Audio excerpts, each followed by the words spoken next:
Welcome to EconTalk, part of the Library of Economics and Liberty. I'm your host, Russ Roberts of Stanford University's Hoover Institution. Our website is econtalk.org, where you can subscribe, comment on this podcast, and find links and other information related to today's conversation. You'll also find our archives, where you can listen to every episode we've ever done going back to 2006. Our email address is mail@econtalk.org. We'd love to hear from you. Today is March 20th, 2014, and my guest is Bryan Caplan, professor of economics at George Mason University. He blogs at EconLog, which, like EconTalk, is part of the Library of Economics and Liberty. His latest book is Selfish Reasons to Have More Kids, and he's working on a book on education. Bryan, welcome back to EconTalk. It's great to be back. Our topic for today is education, and part of the conversation will, I assume, be a sneak preview of your next book, but I'm hoping we'll get into some more general issues related to measurement and empirical work. What we're going to talk about specifically today is the return to education. What's the impact on a person's earning potential or earning power or income after attending college, graduating from college for that person? So I want to start with some basic empirical measurements. How much more do college graduates earn relative to high school graduates, and how has that return changed over time? Yes, so in 2011, college graduates made 83% more than high school graduates, and high school graduates, namely people who have gone to college not at all. How has that amount changed over time? It's gone up quite a bit. So maybe around 1970, it would have only been about 35 or 40%. So it's something like doubled over the last 40 years during my lifetime. And what are some of the standard explanations for why that's happened? So why is college more productive for people who attend and graduate? Right. So the usual story is that there's been a lot of technological change in the economy and globalization as well, and that this has somehow made it more important to be a college graduate. You know, among most economists, they do tend to focus on the skills that you supposedly receive in school, and so they think of it as it's more important to have general thinking ability and reasoning skills, and as well as different technical skills you might learn in school, and that when the economy is more technologically complex, and also when you're competing in a global market where one person could mess up a big firm, it's more important to have these skills. So I'd say that's probably the usual view. And what do you think of that view? I think that there's some truth in it, but it's greatly exaggerated, and there's just a lot of other things that are going on that most people studying education would rather not talk about. What are a few of those? Well, one of the main ones, strangely, for economists to ignore is, even though they do, is that people who go to college are not the same even when they start. So, the kind of person who goes to college is different at the beginning. And there are a lot of reasons to think that people who are different at the beginning would have made more money even if they hadn't gone to college. So the most obvious one is that people who go to college are generally smarter. It's not popular to say it, but all of the evidence confirms it. And they were smarter before they started. Now, there's also a lot of evidence that the labor market. We'll get into that later. But why would that have changed over time?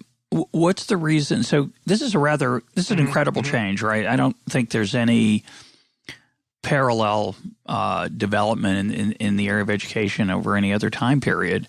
A 30, 40-year time period, a doubling of the returns to education.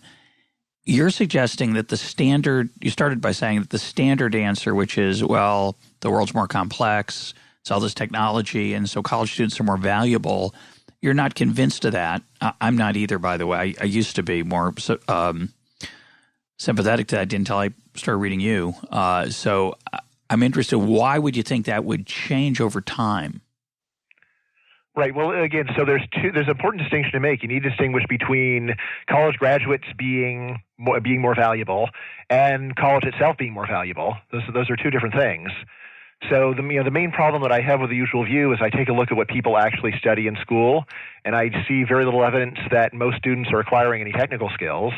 And also, surprisingly, when I read educational psychology, there's a lot of question about whether college students are actually learning much in the way of thinking skills either. So I think a more reasonable story is not so much that the skills that college teaches are more valuable than they used to be, but rather the kind of people who go to college are more valuable than they used to be, which is quite different. Great. A subtle but important distinction. So let's we're going to get into how that affects the measurement issue, but let's start with a puzzle that you identified in a recent post at EconLog that we'll put up a link to, which is given that increase in the return to graduating, which is enormous, you'd think that everybody would want to graduate from college. And in particular, we see lots of policy encouragement of people to attend college and graduate and ideally graduate. So what is your explanation for why there hasn't been, and sorry, I left out a key point, hasn't been much of an impact, right? You'd think with that increase, a lot more people would want to graduate from college. They don't seem to be doing that. So what do we know about what's happened to enrollment and graduation over the last 20, 30 years? And how do you explain that? Right. So female enrollment has increased a lot. Male enrollment is what it has not increased nearly as much.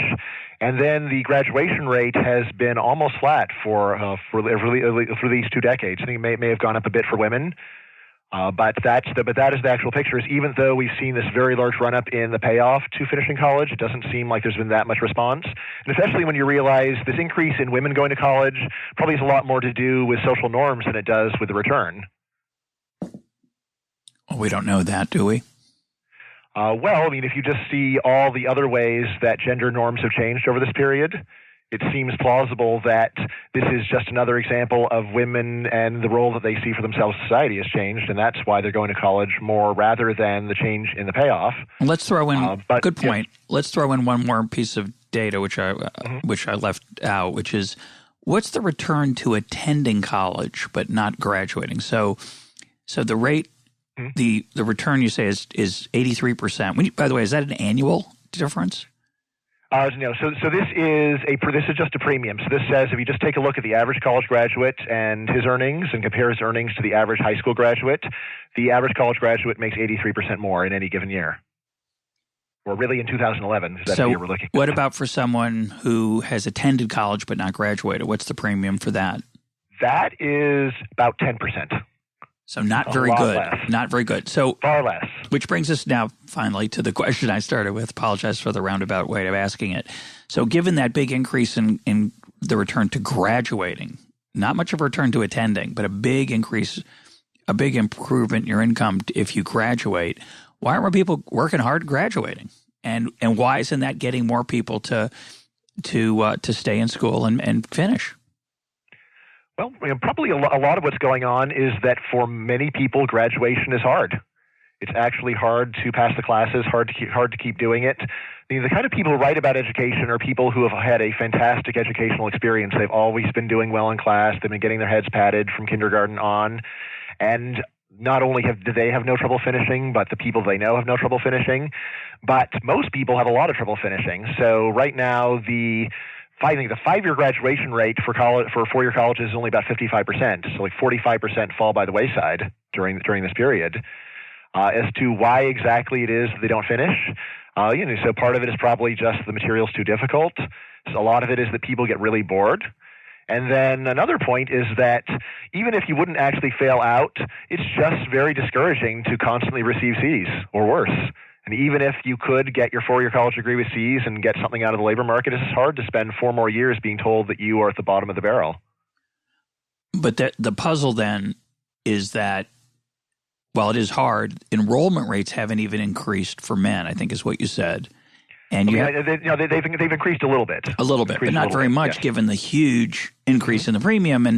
And so the question you raised in that post was, why aren't more people grasping for the brass ring? And your point was, based on some other folks' research, which was fascinating, is that, well, if you don't finish, it's not a very good investment. That's right, yes. So if you were to go and put in 3 or 4 years and then not finish, you might only be getting this 10% premium, and that is not very good for all of those years that you're putting in. It really doesn't pay very much. But here's the key thing to keep in mind. When we say that there's an average graduation rate of like 55%, a lot of that is predictable. So if you have great SAT scores, you did great in high school, then your graduation rate is probably closer to 90 or 95%.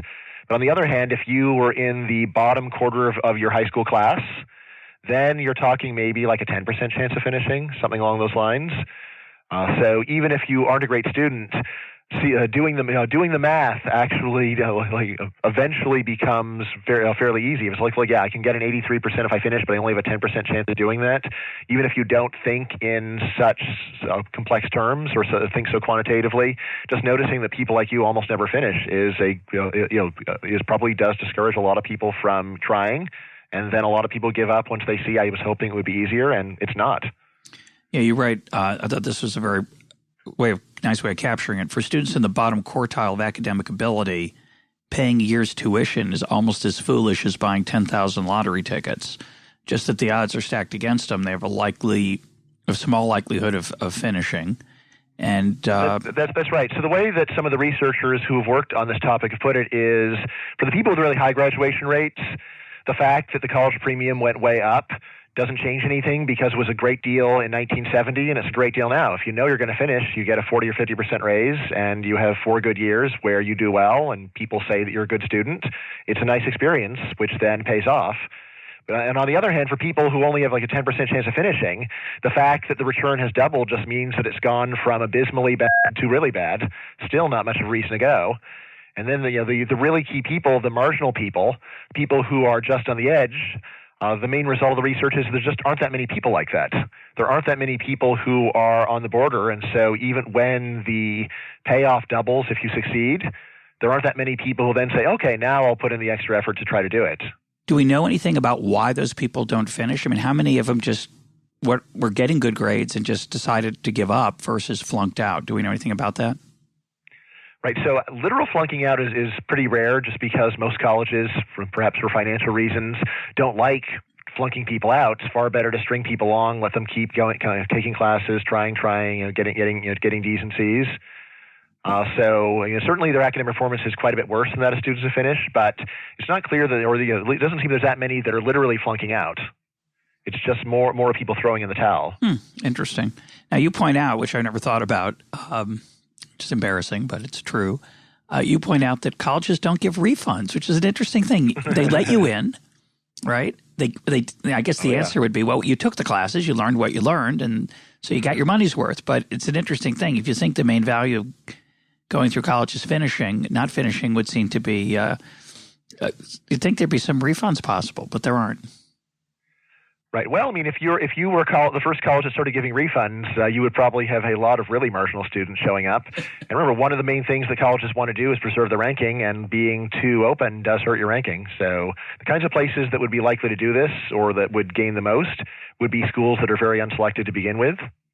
So they could work, but again, probably the problem is there's a large body of people who are who are not very committed to doing well, even by today's standards. And so, if you did this, you might get a lot of students who, if you think the bottom half of college students currently aren't doing a very good job and putting much into it, imagine how bad students would be if you were offering them a money-back guarantee.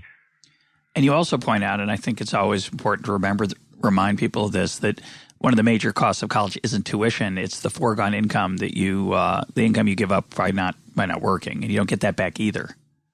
Yeah, that's absolutely right, and you're right. That is more important. So one of the things that I've learned writing the book is that even though list prices for tuition have gone way up, still the actual tuition for your main 4-year state universities is not that much. So after you adjust for all the financial aid and everything else, it's still only in the ballpark of like $5,000 a year in most places. So actually, the foregone earnings could easily outweigh that by a factor of 3 or 4. 5,000. So the list price. This is important, by the way, when people talk about college is getting so expensive. Colleges don't a small portion at any university pays the full freight. Many people get scholarships. Many people get financial aid. Financial aid, of course, is a loan, though. It's not a right. So that 5,000 figure, that actually, if it was a loan, that would not adjust that number. It's only grants or tuition reductions or other things like that would reduce that number. Wow, that's a low number. Yeah. So, meaning again, you take a look at the list prices for tuition, and again, of course, these list prices are probably often being paid, especially for public universities, by the elite people who actually write about education. But when people have actually stepped back and say, well, what about most families? What are most families paying for their kids to go to college? It hasn't risen nearly as much as it seems on the surface, which is one of the things that surprised me when I started looking at the numbers. What, do you know offhand the average list price at state universities? Yeah. So that's more like $10,000, $12,000 for 4 years for 4-year universities.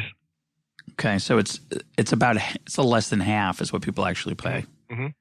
Now, you make an analogy in your post about this issue of the actual return because it's not the same for everybody. So another way to say this is that the average return is 83%, but if you have low ability to finish, not 83%, it's closer to 10. You make an analogy to marriage, which I found interesting. What is it? Right. So there's a lot of evidence that on average, married couples do a lot better financially, and especially men. So married men seem to make a lot more money than otherwise very similar single men. Right? And then there's all sorts of other benefits of marriage. Like one of the main things is you save a lot of living expenses.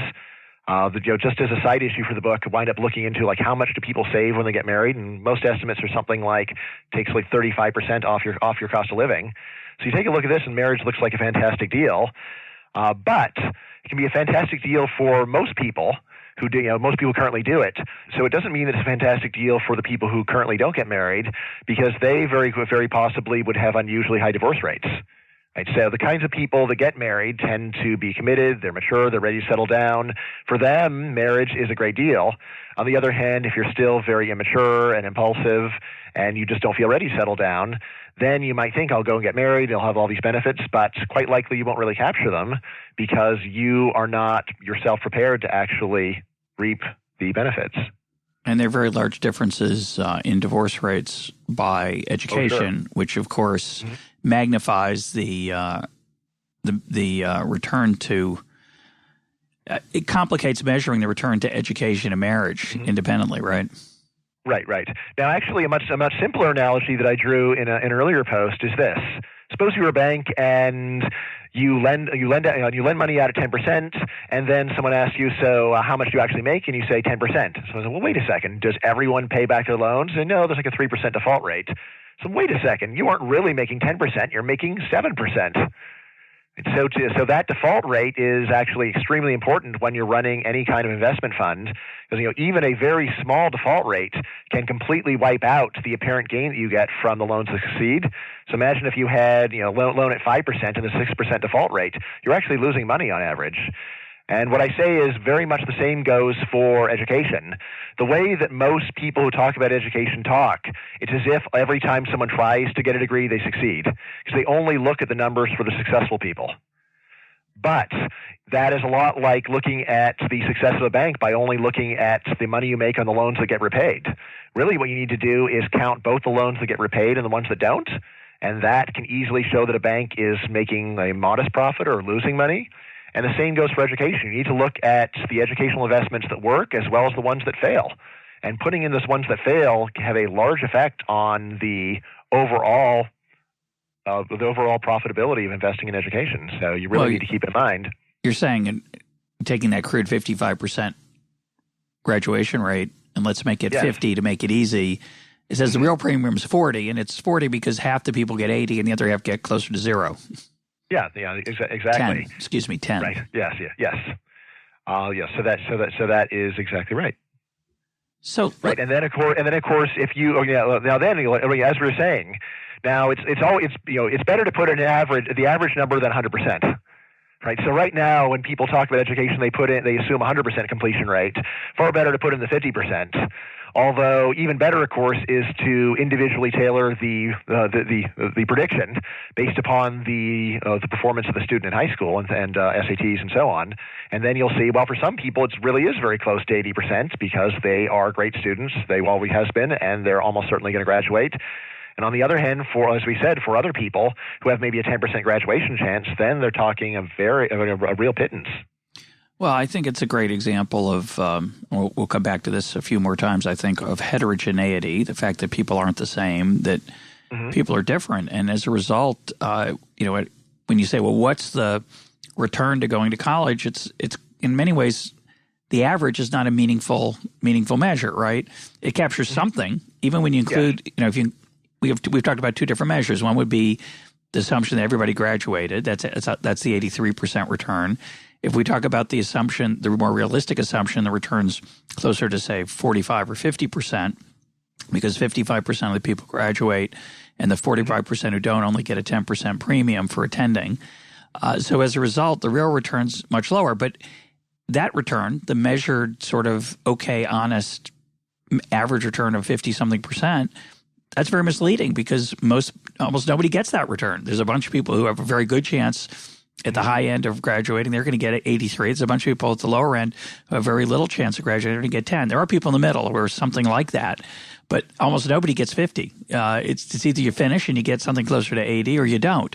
And so as a result, the average is not a very useful measure of what's actually going on. Yes, and of course, even to say that college graduates get 83 is very misleading. There's a huge range. One of the main things that matters is your major, where there are your stereotypical high-earning majors where you are getting a lot more than that. And then so that would be engineering, computer science, finance, and actually economics. So since this is EconTalk, I was actually very surprised to see that there isn't that much difference in the payoff for getting an econ bachelor's degree versus an engineering bachelor's degree. What I often tell my students is economics is the best paid of all the easy majors. But I didn't realize quite how true that was until I looked at the numbers saying, my God, we're getting almost as much as a computer scientist who worked 80 hours a week all through college. It's crazy. And actually learned something. That's a joke. That was a joke, yeah. Our students learn a lot, Russ. But yeah, what about those other economic students exactly. who didn't learn so much? That's right. On the other hand, of course, you have your low-earning majors. The standard example in the research of a low-earning major is actually the education major, which is not always at the very bottom, but it's close to the very bottom. Ironic. So now, worth keeping in mind. So people often make fun of majors like philosophy or political science or education. Although the truth, when I looked into it, is as long as people who finish on average with those easier low-paid majors, they still get a substantial benefit in the job market. It's not like they get zero. That's just wrong. But yeah, it is a lot less than they would get if they'd been engineers or something like that. Well, in defense, I'm going to defend the education, return to education for a degree for a minute here. Not maybe more than a minute, but I don't think that people who study education learn very much that's useful about how to be a good teacher. I want to put that on the table. However, the wage they earn if they go into teaching has a large non-monetary component. And both in terms of you get the summers off, you also get the thrill of experiencing young minds coming to the light, which is really a glorious thing. So salary is not the only thing we really care about. Let's make that clear. Having said that, there are large differences in the monetary compensation of different majors of the people who do graduate. There's a very common view often associated with David Card and his many students that education is just as lucrative for high-ability students and low-ability students. The way they reach this conclusion is basically saying, look, if you take a look at the graduates of college, high-ability graduates seem to get as large a percentage increase in their earnings as low-ability graduates. The main problem with this, again, is that they're only looking at graduates. If you go and look at the effect of ability on whether you graduate at all, that's the main way where you very clearly see that lower ability students don't get the same return as high ability students because they're less likely to get much of a return at all. So it's one thing to say if a low ability student manages to get over the finish line, then he'll get a big gain. But what are his chances of getting over that finish line? They're pretty bad. So let's shift gears and let's talk about the underlying explanations for why there's any premium at all. There's over the years since I've been studying economics, the two approaches that fight against each other are the human capital model and the signaling model. Talk about what the differences between those two models are and which one you think has, if you can, more weight than the other. Sure. So the human capital model and the signaling model are both stories about how education successfully increases earnings. So they're not disagreeing about whether education actually raises earnings, rather disagreeing about why. The human capital story says that you go to school, they actually teach you a bunch of useful job skills, you then finish, and labor market rewards you because you now are able to do more stuff. The signaling model says, no, that's not what's going on. What's going on is that people go to school, they don't actually learn a lot of useful stuff. However, the whole educational process filters out the people who wouldn't have been very good workers. So people who are lower in intelligence, lower in work ethic, lower in conformity, those people tend to not do very well in school. They drop out, they get bad grades. And that's why the labor market cares. It's not that the school actually transforms you from a good worker to a bad worker. It's that the school puts a little sticker on your head, grade A student, grade B student, grade C student. A very simple way of explaining it is think about two different ways to raise the price of a diamond. One way is by cutting it very beautifully so that it's actually a better diamond.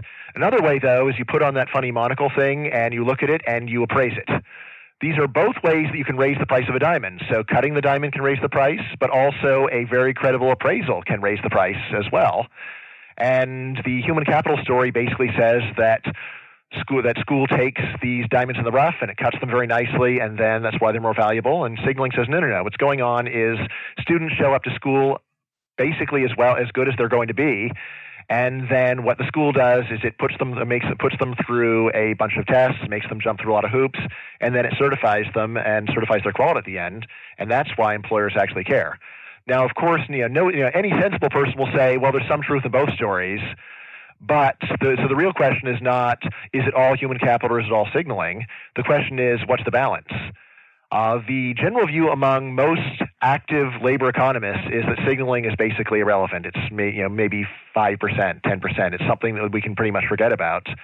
My view, though, is signaling is more like 80%, and that most labor economists. It's a slight difference.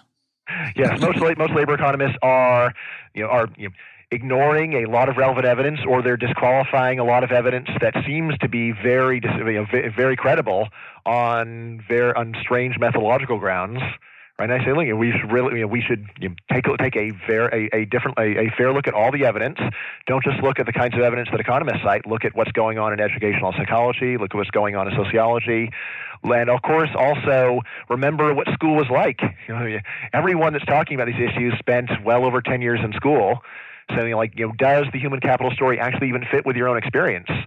What I've generally found is when I argue with mainstream labor economists face to face, they make a lot of concessions that, signaling does fit everything I saw, but it can't really be. Has to be something misleading about everything that I ever experienced. And I say, well, why don't we just take what you experience more seriously and think about whether the evidence that you have actually is even inconsistent with the signaling model, because I don't think it is. So let me push back a little bit. I've always been troubled by the signaling model, and I agree with you. It's an interesting the sociology of labor economists is a fascinating thing because I agree with you. I think most labor economists don't like the signaling model and would be prone, as I am, to dismiss some evidence in favor of it. So I'm going to let you make the case in a second, but let me let the listeners understand why I have a natural skepticism about it, and I think a lot of other labor economists do as well. And the reason is that it's extremely expensive signal. So you're saying that, well, for 4 years, I give up the chance to work. I pay this tuition, whether it's $5,000 or $10,000 or $30,000 or $40,000 at a private university, and for that enormous amount of money, I prove that I'm a good worker, and I get the sticker on my head. Wouldn't there be an easier, cheaper way to get the sticker if all it's doing is measuring ability? This 4-year slog that's extremely expensive, that's the best way that people have come up with to get the sticker? Right. Well, there's so many things to say. I mean, first of all, when you say, is that the best way we've come up with? It's the best way we've come up with given that government showers $1 trillion a year on education. So it's not that it is somehow won out in some fair contest. Yes. Is that not something that is won out in a fair contest? This is a very heavily subsidized way to evaluate worker quality. So that's the first thing to keep in mind, is that government doesn't just have a hand on the scale. It has a truck on the scale in favor of the status quo. So that's the first thing to keep in mind. Now, the next thing you keep in mind is there are many different kinds of ability, and school seems to actually be weeding people out on almost all the ones you can think of. So it's not just intelligence. Intelligence is something, you could just give people an IQ test, something like that, and that seems like it'd be a much cheaper way.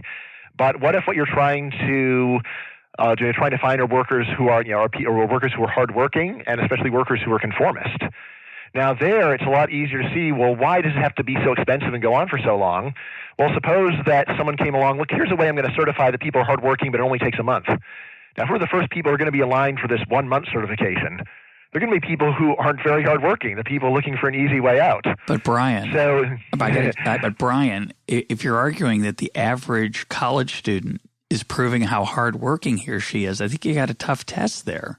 It's really you not. You have to prove you're hardworking compared to the competition. So you know the old story about two guys in the woods and they see a bear and one starts putting on his running shoes. You just have to show that you can't outrun that bear. No, I just have to outrun you.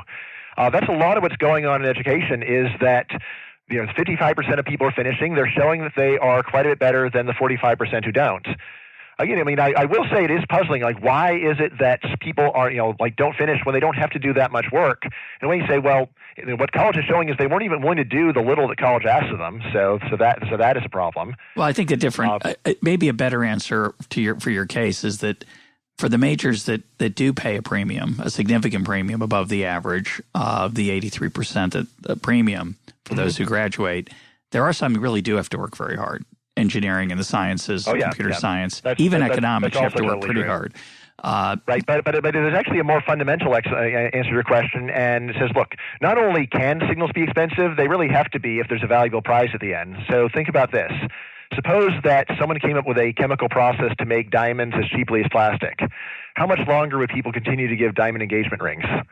I say like a minute. Right, this would be the end of it. Why? Because an engagement ring, it has to be expensive. Otherwise, it does not show commitment. Yeah, fair enough. Yeah. So, and I say the same thing goes with education. If someone figured out a way to make the current process happen in a year, this would mean that a whole lot of people would put in the year, they'd finish, and then it wouldn't really show that much about you. It's got to be a long, drawn-out, painful process, or else it doesn't really separate you from the pack. And according to signaling law, that's the key point: is to separate yourself from the pack. So the easier it gets, or the more subsidized, the more you have to do to show, hey, I am at the top of the pack.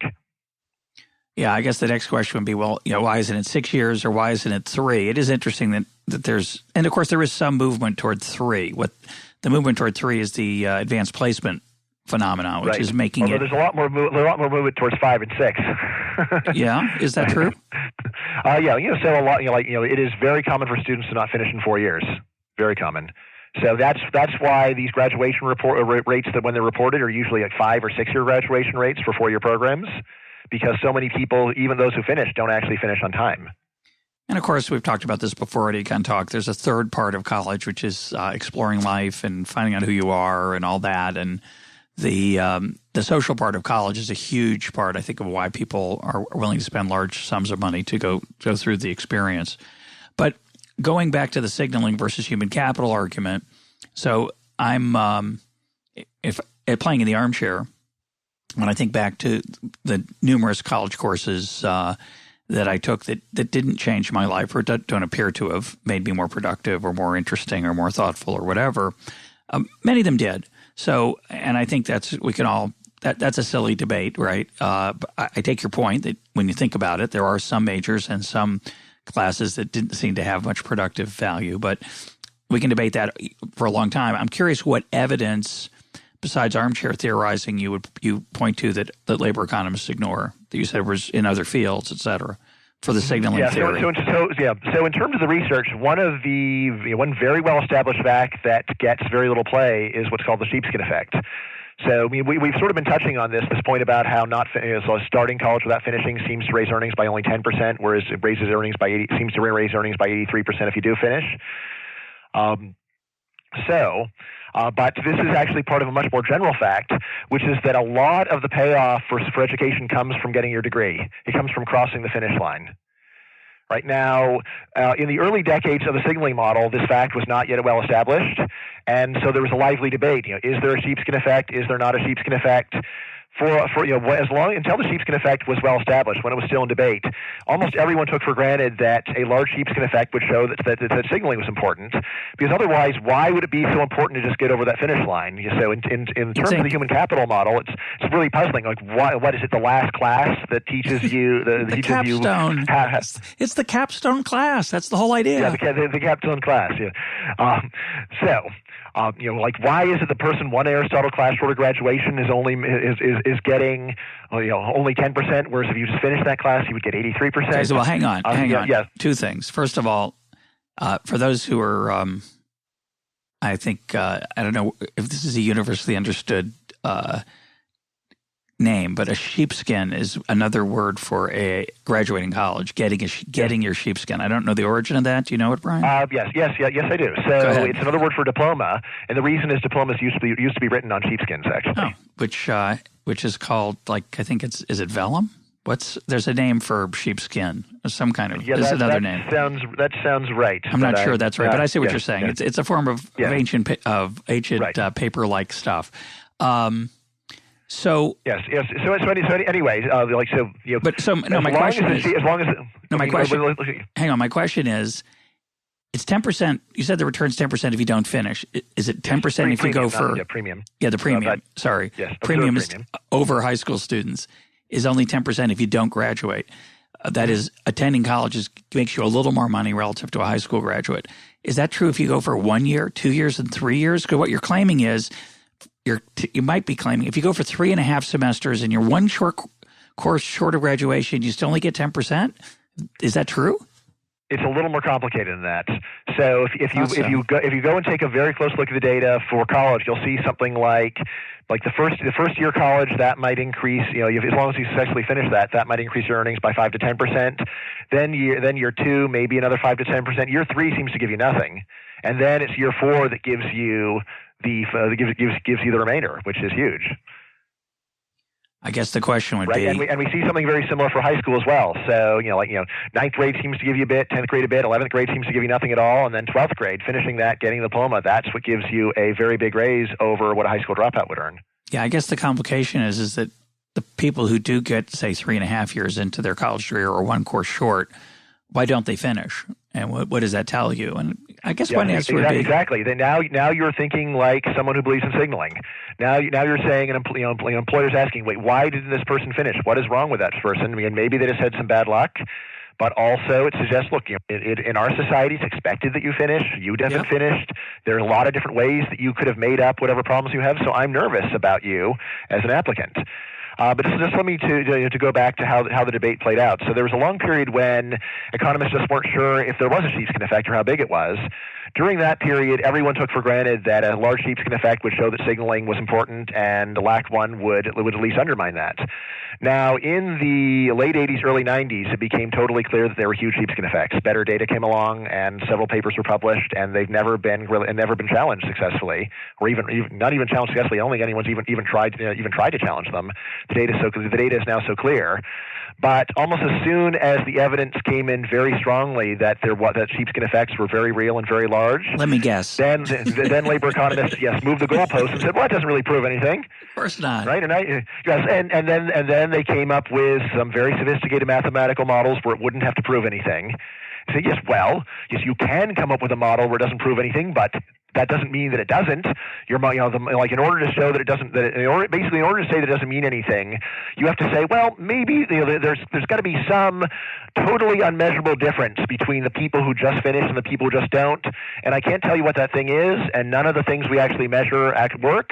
But that's my story.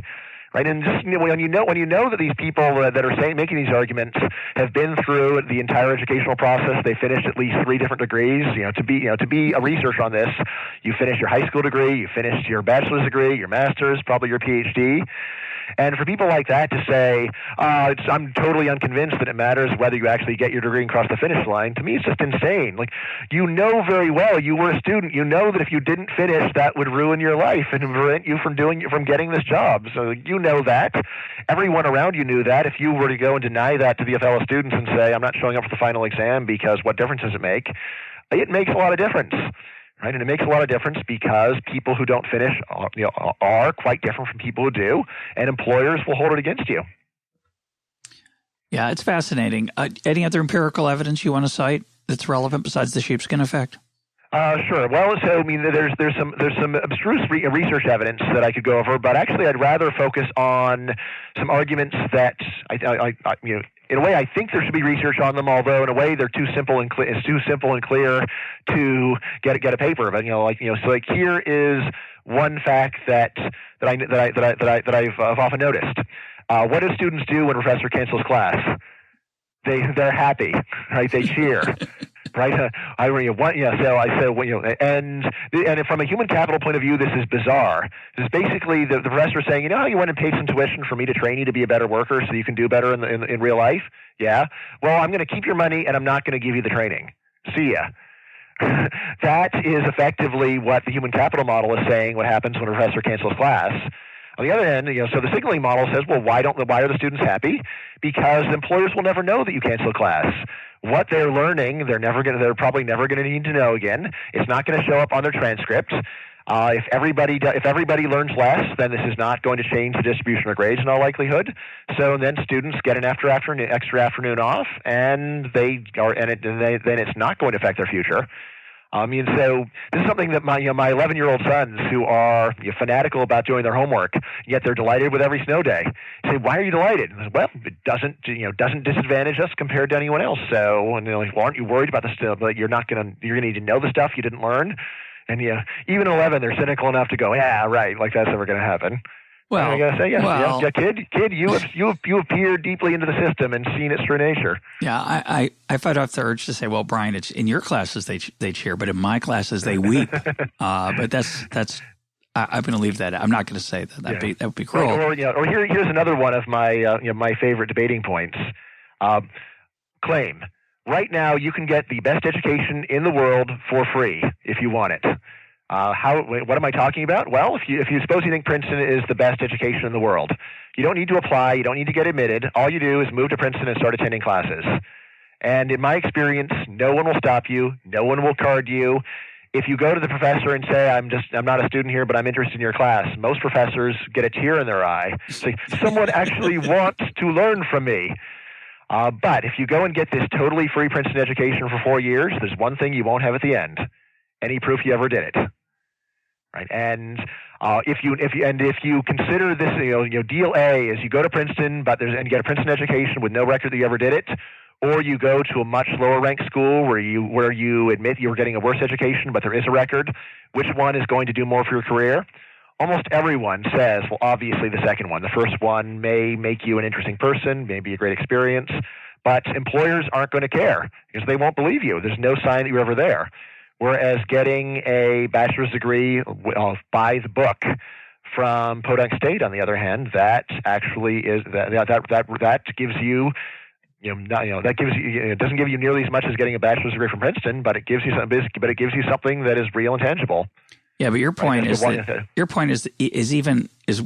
than that. You're saying that even if I could prove I was there, even if you gave me the tests that showed I understood the material, because I didn't go through the ordeal of doing the homework and writing the tests, I still wouldn't help my employment chances.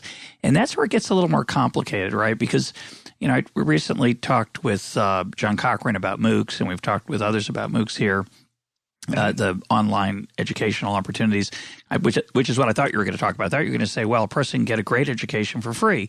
They can listen to EconTalk. They can go to Udacity. Don't laugh, Brian. You can laugh. They can go to Udacity and take free classes there. It's a fantastic education. It's just not education in the sense that the labor market cares about. There's Khan Academy. There are all these wonderful resources, and a lot of them, including EconTalk, are trying to think about ways to help people feel better about what they've actually learned, or to give them feedback on what they've learned. But none of them right now give a certificate, although Udacity is trying to move in that direction, and some of the online courses are as well. And that's going to be, one of the challenges. But the question would be, if a person did not go to school, did not go to university, and instead stayed home for 4 years, lived with their parents, and took these extraordinary classes which are out there, and let's say did all the work but couldn't prove it, Okay.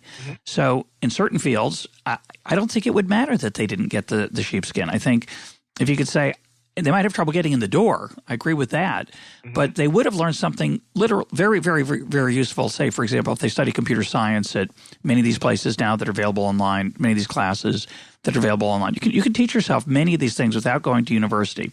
What's true is you can't certify that you've done that. And is there a test that employers could give? And the answer is maybe, maybe not. It's expensive.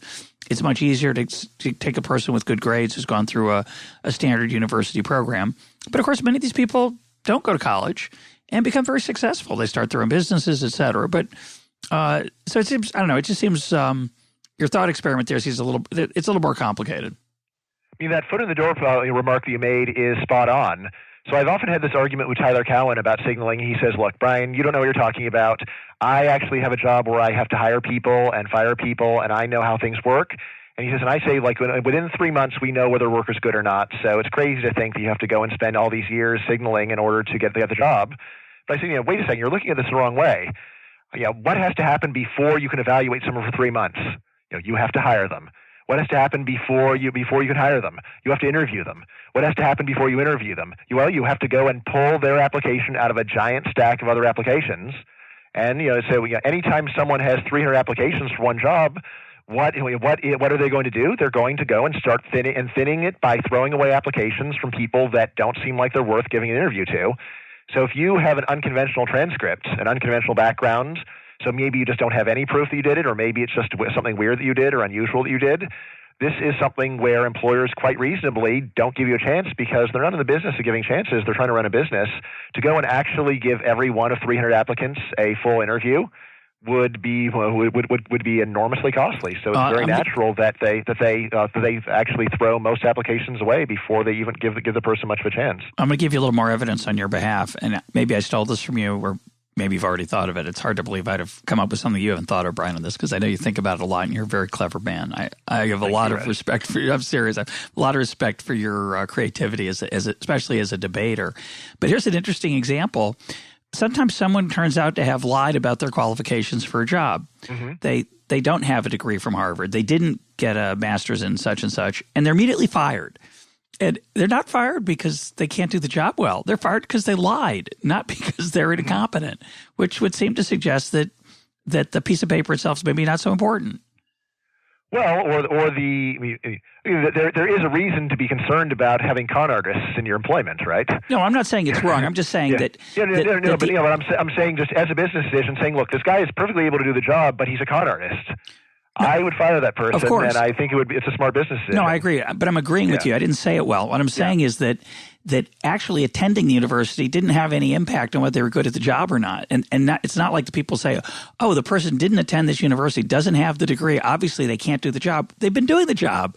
So it's really just the piece of paper as a signal that matters. And when they're fired, not because they don't have the skills, they're fired because they were dishonest, which is fine. I understand that, but it seems to be consistent with your theory. Let's talk about how the signaling and human capital models differ in terms of measuring and thinking about the return.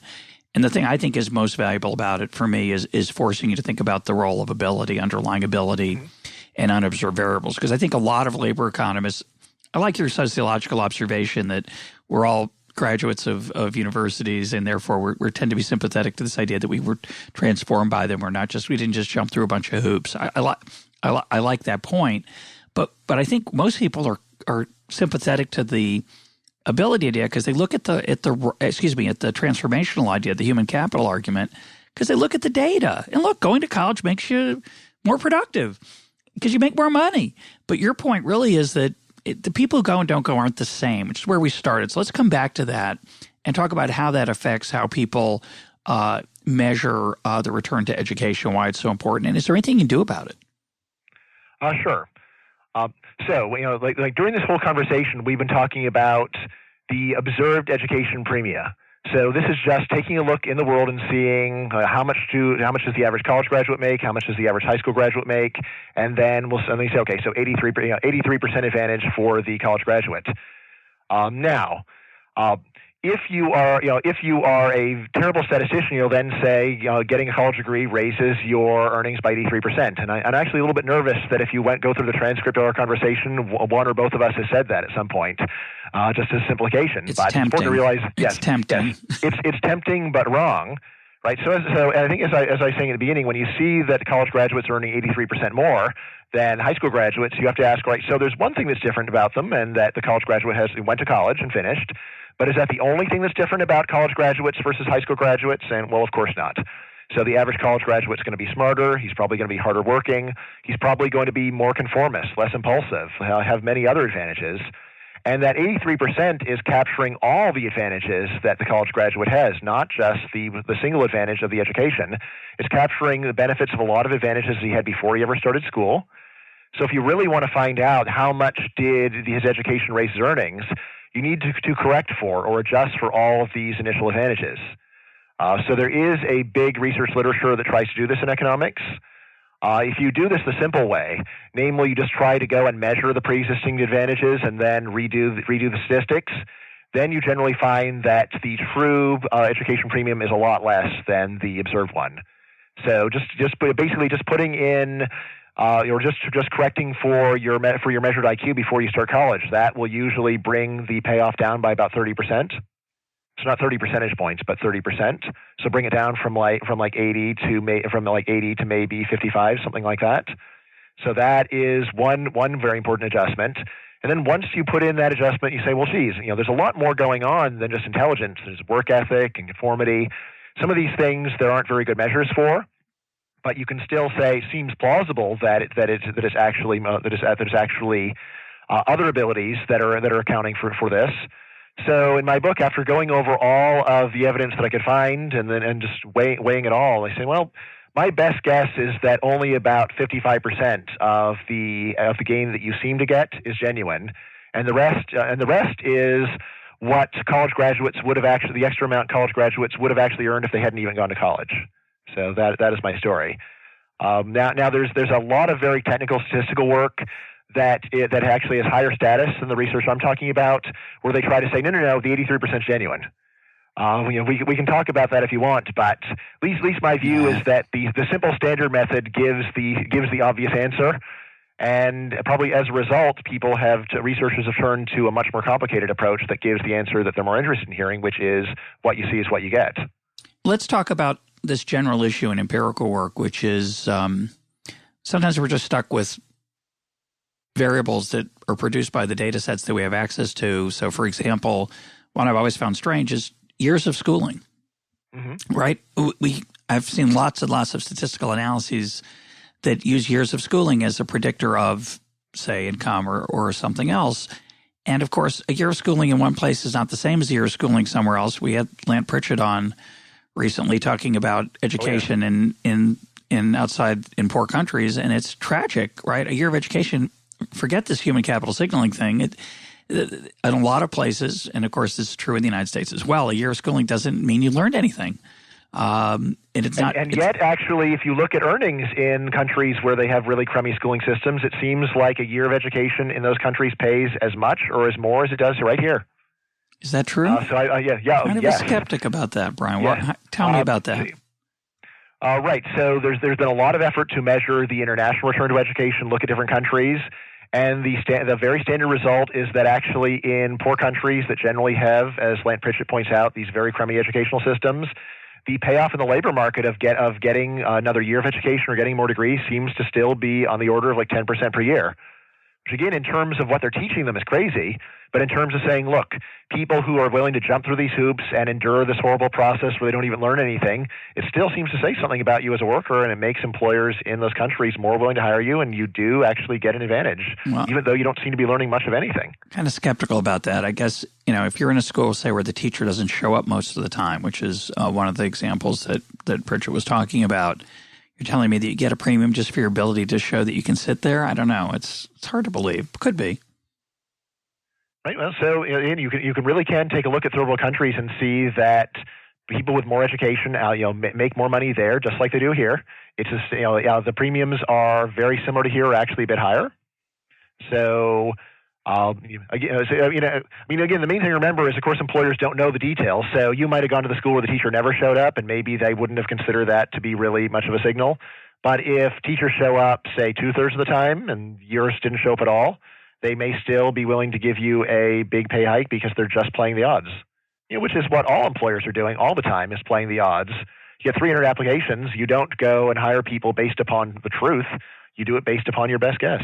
Oh, because you can't know the truth. But the other example I wanted to mention, which I think is always fascinating, is it's always a debate in the economics profession over the last few years about whether the minimum wage reduces employment or not, and if so, by how much.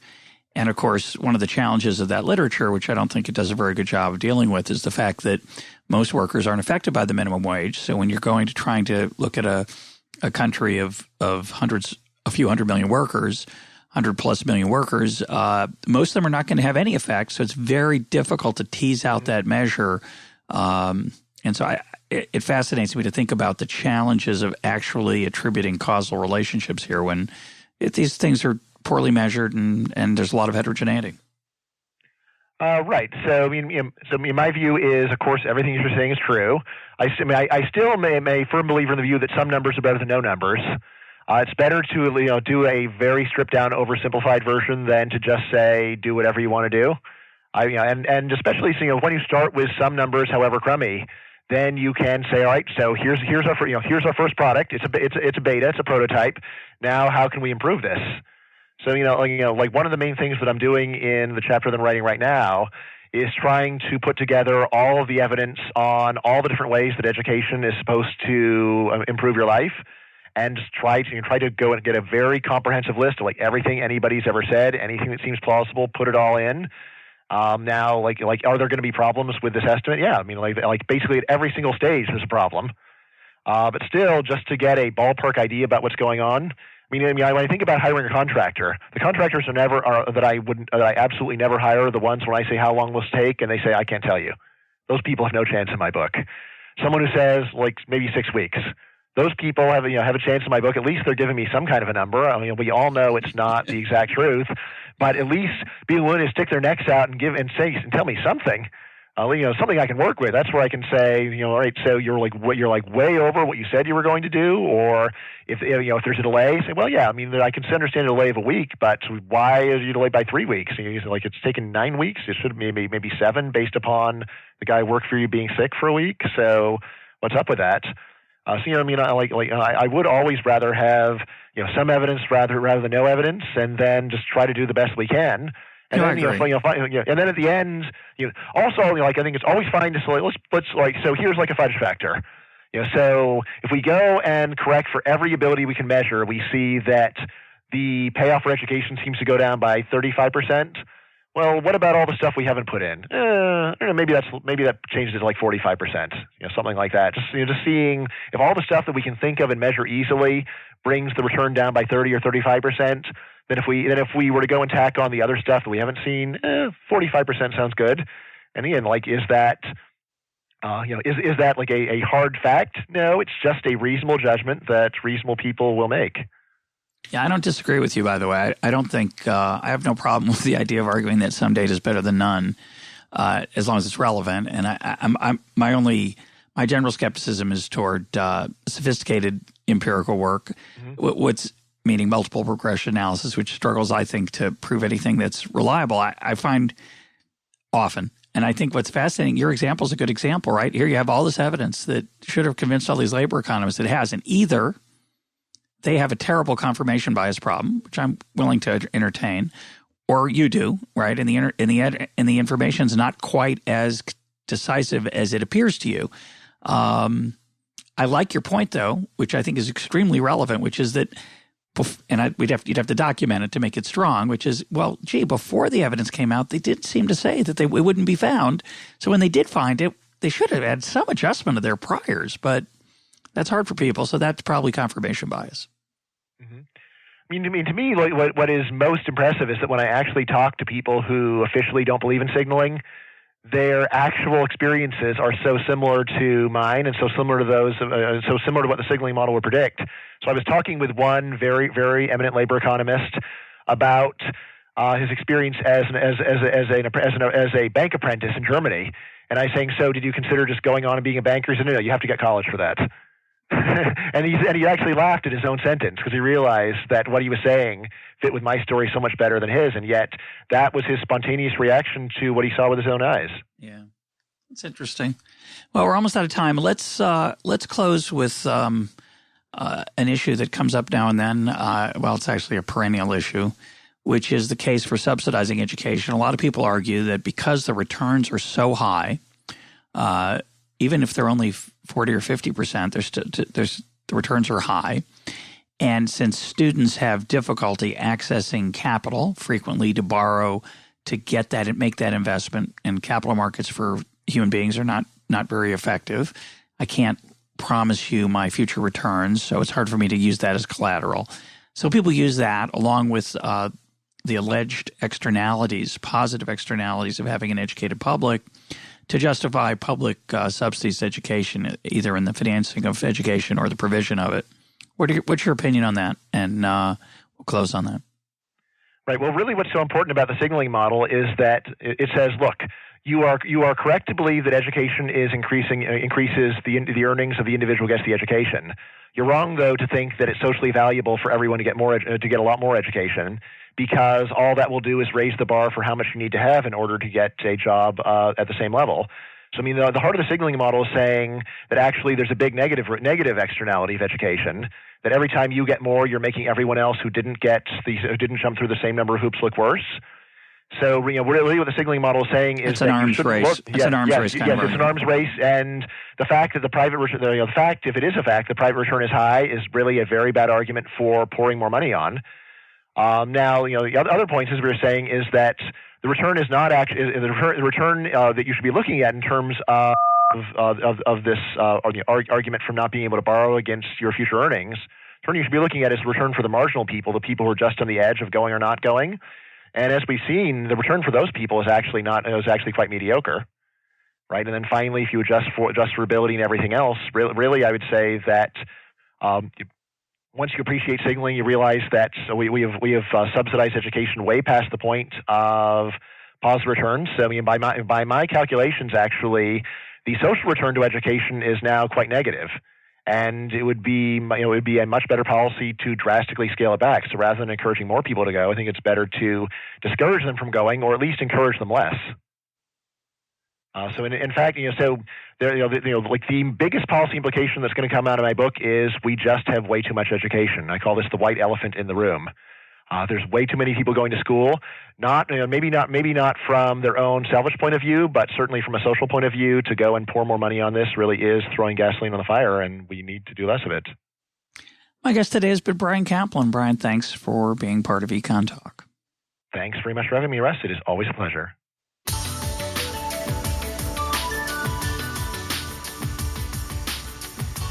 This is EconTalk, part of the Library of Economics and Liberty. For more EconTalk, go to econtalk.org, where you can also comment on today's podcast and find links and readings related to today's conversation.